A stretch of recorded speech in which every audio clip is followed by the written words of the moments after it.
Vas. Hare Krishna, dear devotees. Thank you for joining today. We wanted to seek the blessings of Radha Shyam Sundar Radha Madhav, Krishna Balaram, Bal Gopal, Gaunitai Srila Prabhupada, and the assembled devotees, Guru Maharaj as well, and assembled devotees, so that we can continue with looking at the different Devatas. Today we want to look at Yamaraja, great-grandson of Lord Brahma. And great-grandson of Marichi, one of the sons of Brahma, and the grandson of Kashyap Muni and Aditi. So he's also known as Aditya, son of Aditi, nephew of Vamandev, who's an incarnation of Lord Vishnu, son of Surya, Vivasvan, and Samgya. Brother of Yami. Yami is I think the female. It's Yamuna, is not, if I'm not mistaken. Vaivasvata Manu and Ashwini Kumaras. Husband of 13 daughters of Daksha. And 10 daughters of Daksha who, yes, the initial Daksha who came and then he was reborn. So 23 daughters in total of Daksha he married. Father of Sri Narnarayan and the 8 Vasus, including Agni, Bhadrasvara, Yudhisthira, Vaikunthi. So Yudhisthira he's the incarnation of Dharmaraj, but also he's the son of Dharmaraj. Jayanta, expansion of Vasudeva, and many others. Grandfather of Vishwakarma, Shishubmara, and Swarosicha Muni. Great-grandfather of Chakshush Manu.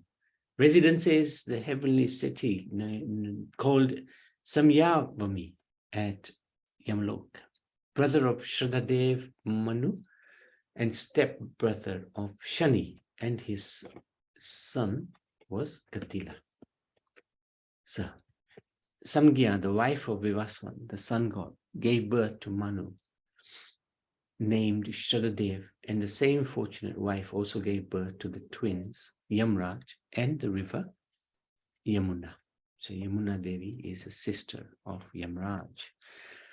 Yamraj is one of those 12 Mahajans who are authorized to properly maintain human civilization.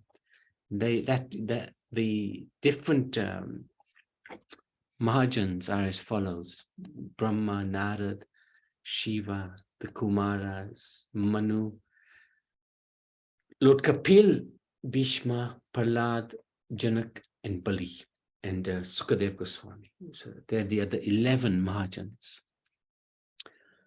They fully understand the science of God consciousness. Yamraj is also Dharmavit. His name is Dharamraj because he knows how to punish a person on religious principles. He is called Antak or Mrityu. Yamraj or Dharamraj, as a superintendent of death, has to judge the criminal living entities who have committed sinful activities throughout their lives. Consequently, Yamraj is expected to be most expert in judicial matters. Although Yamraj is a controller, he is only a departmental controller of a few living entities. There are other demigods who control many other departments. But of course, above all of them is one supreme controller, Krishna.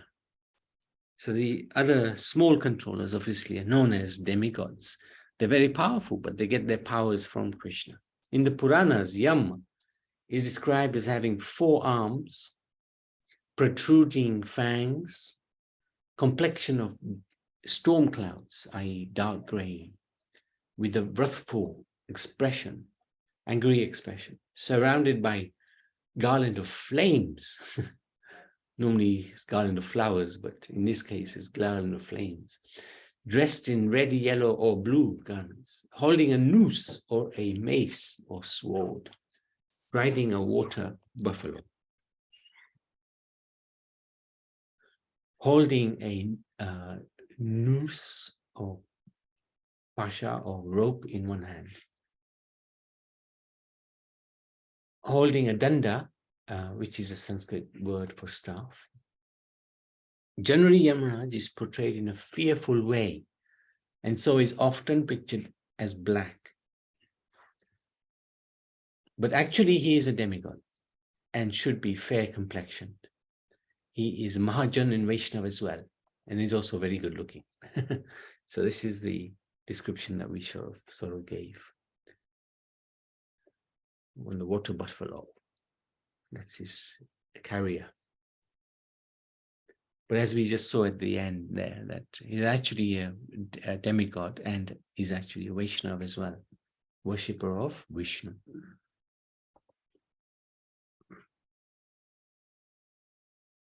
The omnipotent Yamaraj is as good as Lord Brahma, for while situated in his own abode, or in everyone's heart like the Paramatma, he mentally observes the past activities of a living entity and thus understands how the living entity will act in the future lives.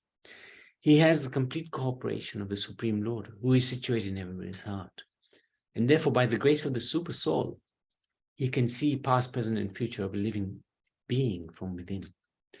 Yamaraj, the king of the Pitas, resides in Pitalok with his personal assistants, the Yamadutas. He has been given jurisdiction on the southern or the lower portion of the universe called Patalok. South of Sumerian mountain is Samyamani, the abode of Yamaraj. It is said that there is an everlasting belt of water called the river Vaitarani at the entrance of the Plutonic planet Pluto of Yamaraj. The abode of Yamaraj is called Yamasadana. Vaitarani is the river which lies in front of the doorway of Yamaraj. So this is described in the Garud Puran, and this is quite a ferocious river. And to overcome it, cross it, beyond it easily.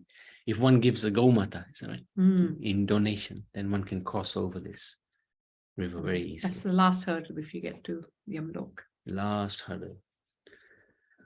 Mahajudhisthira was a son of Yamaraj. His mother, Kunti Mata, had the power to call any demigod. She got this benediction from Durvasa Muni. So she had her three sons, i.e. Yudhisthira, Bhima, and Arjun, through these different devatas. So Maharaj, Yudhisthira came from Dharmaraj, Arjun came from Indra, Bhima came from Vayu. And before that, when she was not married, Suryadev gave her curl. At the request of Lord Brahma, Prajapati Daksha, who is known as Prachetash, begot 60 daughters in the womb of his wife, Ashikini. All the daughters were very affectionate to his father. 10 of the daughters were given in charity to Dharmaraj. Their names are Bhanu, Lamba, Kakud, Yami, Vishpa, Sadhya, Marutmati, Vasu, Muhurta, and Sankalpa. So, the Lord is a source of Brahmans. Vedic knowledge came from mouth of Supreme Lord. Kshatriyas came from his arms, Vaish from his thighs, and the Sudras from his legs. Greed is generated from his lower lip, affection from his upper lip, bodily luster from his nose, animalistic lusty desires from the touch of sense of touch. Yamraj comes from his eyebrows. So when we gaze at the Supreme Lord, we can gaze at his eyebrows, beg him, please, don't let us be harassed by Yamraj. Eternal time comes from his eyelashes. Before going to the place of Yamraj, the living entity accepts jara, old age, the sister of Yamaraj. One is subjected to the influence of Yamaraj and his sister due to impious activity. Yamaraj is a great devotee of the Lord. He likes to be invited to kirtans and sacrifices by the pure devotees who are constantly engaged in devotional service of the Lord. So devotees are not scared of Yamaraj. Thus, great sages headed by Shonak and others invited Yamaraj to attend the sacrifice performed at Naimisharanya. This was good for those who did not want to die. Yavan is the servant of Yamaraj. The Yamadutas are the assistants or messengers of Yamaraj. When Yamaraj and his assistants take a living entity away to the place of judgment, the life, and desires, being followers of the living entities, also go with him. When the living entity and the life air are gone, the lump of matter produced of 5 elements, earth, water, fire, air, ether, is rejected and left behind. The living entity then goes to the court of judgment.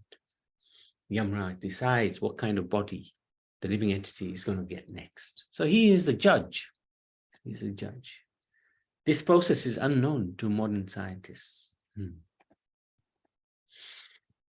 Every living entity is responsible for his activities in this life, especially when he's in the human form of life. That's when we are subjected to karma. And an animal doesn't go to Yamaraj. Only humans who are sinful will end up in his court. After death, he is taken to the court of Yamaraj, where it is decided what kind of body he will take next. Although the gross material body is left in this world, the soul leaves the body, the living entity and his desires, as well as the karma, go on. It is Yamaraj who decides what kind of body one gets in the next life, according to one's past actions. Yamaraj is deputed by the Lord to a particular planet, some hundreds of thousands of miles away from the planet of Earth, to take away the corrupt souls after death and convict them in accordance with their sins. Yam is closely associated with Agni in the Rig Veda. So we discussed that yesterday. Agni is such an important Devata, and Yam is close to Agni. Agni is both Yam's friend and priest. In the Rig Veda, Yam is the king of the dead and one of the 2 kings that humans see when they reach heaven, the other being Varun. He also becomes associated with Antak, the ender, Mrityu, death, Niti, disease, and sleep. Yamaraj has very little time to take leave from his responsible office of punishing the wrongdoers. There are more wrongdoers than righteous men. Therefore, Yamaraj has to do more work than other demigods who also are authorized agents of the Lord. So his work is cut out in this world because this world is primarily occupied by those who want to commit sin. However, he wanted to preach the glories of the Lord, and therefore, by the will of the Lord, he was cursed by Manduk Muni to come into the world in incarnation of Vidur, and he worked very hard as a great devotee. So Manduk Muni was a great sage, and he was one day being punished for a very small sin, and he cursed Yamaraj. You're going to become a Shudra on earth. And that curse is, of course, a blessing because he came as Vidur. And Vidur was a glorious personality. He's an incarnation of Yamaraj. He was conceived by Vyasdev in the womb of the maidservant of Ambika. And his Ambika is the mother of Pandu. During the pastime of Manduka Muni, the Muni cursed Yamaraj to become a Shudra. And this Shudra incarnation is known as Vidur. But he was equally treated by Bhishma, as equally as Dhritarashtra and Pandu. And he, in the due course of time, married a girl who was also born in the womb of a Shudrani by a Brahmin. Her name is known as, famously known as Vidurani. Although Vidur did not inherit the property of his father, still he was given sufficient state property by Dhritarashtra. Vidur was very much attached to his elder brother, Dhritarashtra, and all along he tried to guide him on the right path. During the war of Kurukshetra, Vidur repeatedly implored his elder brother to do justice to the sons of Pandu, but Duryodhana did not like such interference by his uncle. And then he insulted Vidur. So Vidur left home because of the insults, and he went on pilgrimage, and there he met Maitreya Rishi. So we know this pastime because of Srimad Bhagavatam, and there's a huge discussion between Vidur and Maitreya Rishi in the Srimad Bhagavatam about so many different aspects of spiritual life. So this is very powerful. Vidur is a very powerful person. Vidur is one of the administrative demigods of Pritulok.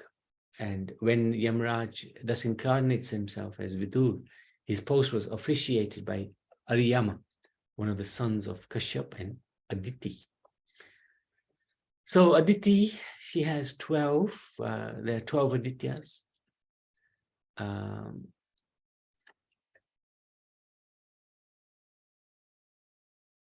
And of course, the conclusion, Vidur is never a Shudra. He's actually incarnation of Yamraj. There's a wonderful pastime of Savitri and Satyavan, which also involves Yamraj.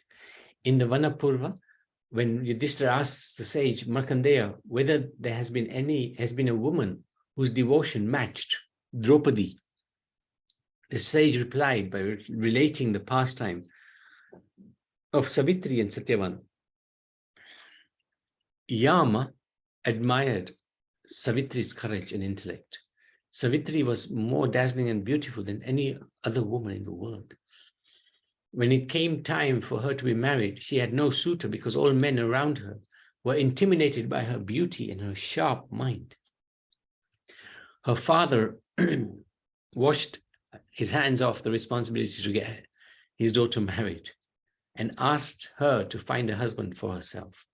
Savitri found handsome Satyavan, whose father was not only blind, but lost his kingdom. Narad Muni tells her that Satyavan will live only for 1 year from the day they marry.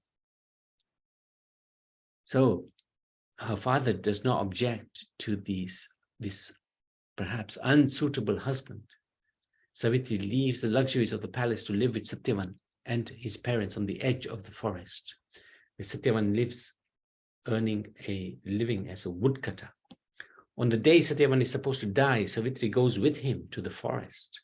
As she's chopping wood, he is overcome with fatigue. He falls asleep in her lap. Savitri knows this is the moment of his death, when Yam comes to claim his body and soul. Savitri refuses to leave her husband, follows the god of death. Yam repeatedly tells her to go back, and each time she argues with him, extolling first the virtues of obedience to Dharma and then the company of good people. Eventually, she praises Yamaraj herself, wielder of the rod of punishment, dispenser of justice. Yam is impressed not only with her devotion to her husband, but also by her intellect. Each time she defeats him with one of her arguments, he offers her a boon, any boon except the return of her husband's life. First, Savitri asks her father-in-law's sight to be restored. Then she asks his kingdom be returned to him. Finally, she asks Yam, she be the mother of 100 sons. Very clever. Yam is happy to grant her until he realizes that the boon cannot be fulfilled unless Satyavan comes back to life as her husband. He admits defeat and Satyavan wakes up as if from a deep sleep. So she rescued. She rescued Satyavan. Yam restored Satyavan to life only because Savitri was so devoted. She was willing to follow her husband, even into the realm of the dead. It was this single wifely virtue, more than any other, that compelled the god of death to agree to her demand. So this is amazing. Okay, Yaksha Prashna. In the Yaksha Prashna, one day, when living in exile in the forest, Yudhishthira finds that while attempting to drink water from a lake, all his brothers had been killed by a mysterious Yaksha. Yaksha is a celestial entity. When Yudhishthira arrives, the Yaksha in the form of a crane challenges him to answer all his questions or else face the same consequence as his brother. So the brothers also were asked to answer the question, but they were dismissive of the crane. They said, nah, go away. I'm thirsty. And they started drinking. And each one was affected negatively by that. Impressed by Yudhishthira's strict adherence to Dharma and his answers to the riddles posed. But Yudhishthira was very humble. He said, yes, you can ask me what you want. So the crane asked, and of course, all the answers were given by Yudhishthira very nicely. The crane is none other than Yamaraja. So Yamaraja revealed himself as his father, and he blessed him and brought his young Pandav brothers back to life. So let's have a look at some of these questions. You want to ask a question? Who is really a helpful companion? Answer. Steady intelligence is a very good friend. Can save one from all dangers. How can one acquire something very great? Everything desirable can be attained by the performance of tapasya, austerity. What is Amrit, nectar? Milk is just like nectar. So this is the crane. This is the Pandav brothers of Yudhishthira.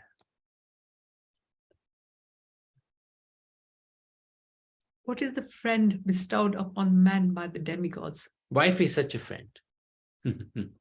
What is the best of happiness? True happiness comes from a result of contentment. Why does one give in charity to Brahmins, artists, servants, and kings?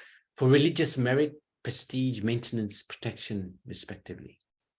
Why does one forsake friends? Lust and greed drives one to forsake friends. What is the only food? The cow is the only food. Of course, he's not meaning eating the cow. For the milk she produces is used to make ghee, clarified butter, which is used to perform sacrifices, pleased by which the demigods give rain, which causes the rain to grow, grains to grow. Therefore, it should be understood that the cow is the root cause of all kinds of food. This is incredible, incredible. When I first read this, I was amazed by this comment. Such an amazing comment. What is the king of knowledge? Knowledge pertaining to the Supreme Personality of Godhead is the king of all kinds of knowledge. What is ignorance? Not knowing one's constitutional duty, living entities are being thus fried in this pan. This material world, we're getting ourselves in a lot of trouble. This is the real news of what is happening in the material world, which is a miserable place full of ignorance. What is the best bath? That which cleanses the mind of all impurities. What is the real charity? Real charity is protecting oneself from the onslaught of material nature. Since dharma, virtue, earth, profit, calm, desire are opposed to each other, how can they coexist harmoniously? These three become congenial to one another when one has a virtuous wife. Who is condemned to everlasting hell? When one promises a Brahmin charity and upon his arrival refuses to give him charity. What makes one a Brahmin? Birth, learning, or behavior? It is behavior alone that can make a person a Brahmin. Even one who is expert in the four Vedas, born of Brahmin parents, and whose behavior is not proper, should be considered a Shudra. Who is pleasing? A person who speaks in a pleasing manner. Who is truly happy? So these are 4 questions which are of great importance. Who is truly happy? One who cooks his own food, i.e. not dependent on anyone. Is not a debtor, does not spend more than he can afford. Does not leave home to make, does not have to leave home to make a living. So he can stay home and he earns his living. He doesn't have to over-endeavor for material things. So these three things make somebody happy. What is the most wonderful thing? The most amazing thing is, even though every day one sees countless living entities dying, he still thinks and acts as if he will live forever. What is the real path to follow in this life? The best path is to follow in the footsteps of the pure devotees, for they are actual Mahajans whose hearts are sitting places of the real truths regarding religion. What is news? That which is real, the real situation in the material world? The material world is like a frying pan. The sun is the fire, the day and the night are the fuel. The passing seasons are the stirring ladle, and the time is the cook. All living entities are being thus fried in this pan. This is the real news of what is happening in the material world, which is a place, miserable place full of ignorance. Amazing, really amazing answers and amazing questions. Actually, there's quite a lot. Let's just have a look. Oh, no, there's not much. Okay, good. Okay. So in the Bhagavad Gita, Krishna explains that of dispensers of law, I am Yam. So he is non-different from Yamaraj in one sense. In the Srimad Bhagavatam 10th canto, a wonderful description is given of a sinner, this person who sins, and their journey to Yamlok. As a criminal is arrested for punishment by the constables of the state, a person engaged in sense enjoyment is similarly arrested by Yamdutas, who bind him by the neck with a strong rope and cover his subtle body, so that he undergoes severe punishment. While carried by the constables of Yamaraj, he is overwhelmed and trembles in their hands. While passing on the road to Yamaraj, he's bitten by dogs. He can remember the sinful activities of his life. He's terribly distressed. So this is if we're not careful, we're going to end up in that same situation. In the 6th canto, Yama instructs his messengers, the Yamadutas, when questioned about the supreme authority in the universe, since there are so many gods and demigods. So Yamaraj says, my dear servants, you have accepted me as a supreme, but factually I am not. Above me and above all the other demigods, including Indra and Chandra, is the one supreme master and controller. The partial manifestations of his personality are Brahma, Vishnu, Shiva, who are in charge of creation, maintenance, and annihilation of this universe. He is like the two threads that form the length and breadth of a woven cloth. The entire world is controlled by him, just as a bull is controlled by a rope in his nose. So this took place when Ajamil, he was on his deathbed and he called out for his son, Narayan. And at that time, he was already being attacked by the Yamadutas because of his sins in his life. But when he said Narayan, the Vishnu Dutas came and saved him. And the Vishnu Dutas told the Yamadutas to go away. And they had to go away because the Vishnu Dutas were much more powerful. And the Yamadutas, they were surprised, they were shocked. And they went to Yamaraja and they said, is there somebody who is more superior to you? So this was his answer. Also in the 10th canto, Krishna Balaram, they traveled to Yamaraj's abode to bring back the dead son of their guru, Sandipani Muni. And this is the description in the 10th canto. Janardhan took the conch shell that had grown around the demon's body and went back to the chariot. There he proceeded to Samya Mani, the beloved capital of Yamaraj. He went there with Balaram, he blew his conch, and Yamaraj, he came as soon as he heard this amazing conch. And Yamaraj worshipped the Lord, and he asked them, what can I do for you? And they said, suffering the bondage of his past activities, my spiritual master's son was brought here to you. So, Yamaraja, obey my order and bring this boy to me without delay. The Yamaraja said, so be it. So he brought the Guru's son and he gave him to Krishna and Balaram. In the Brahma Purana, Yama is the Lord, it's stated that Yama is the Lord of justice associated with Dharma. And he has a daughter called Suniti. So this is in the Brahma Purana. Grandson called Venu, who turned his back on Dharma. Oh, okay. So these are different chapters describing this in Brahma Purana, describing Yamaraja's activities. Yama chastises his mother for cursing him. Is destroyed by Shiva after coming to claim the soul of Markandeya. But of course, he would have got another body and continue his service as Yamaraj.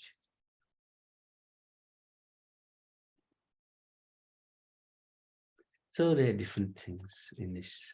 Yeah, riding on his terrible buffalo, the god of death hastens to that place where the sins are taking place. He was holding his sceptra. His body is yellow in color. Interesting. So Guru Puran. This is the pastime of when the Yamadutas approach Yamaraj and ask him, what's going on? So that's Yamaraj. Any questions, any comments?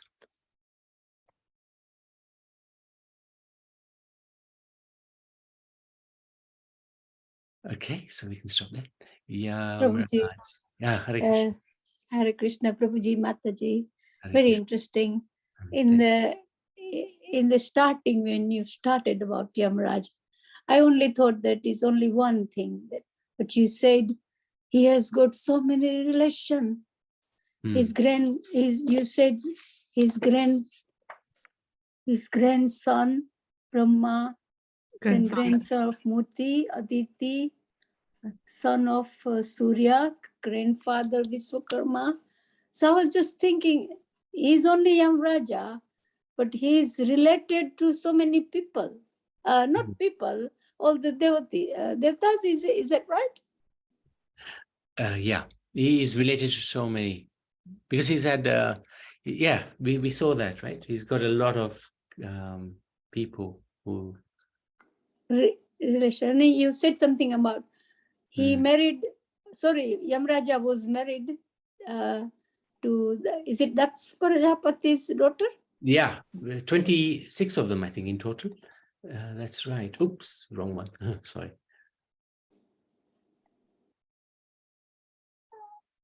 There you go. And all were together all the time. Yes, that's right. That's right. In one go. It is quite complicated, but I really enjoyed it, Okay. Very no, nice. Thank you. Yes, he married many daughters of Daksha, because that was the order that was given to Daksha by Brahma. That's right. Yeah, he's got a big entourage, big family. Family, yeah, that's what I'm just thinking. When we think with Yamaraja, just the one, like when we died, he comes and picks up, but like he's got so many relations. And I love the story about Savitri. It's always, you hear every time again, you still enjoy it. Yeah, thank you. Savitri. Thank you. Satyavan and Savitri. Yes, wonderful. Thank you so much. Thank you. Hare Krishna. Jai. Hare Krishna. Yamraj ki jai.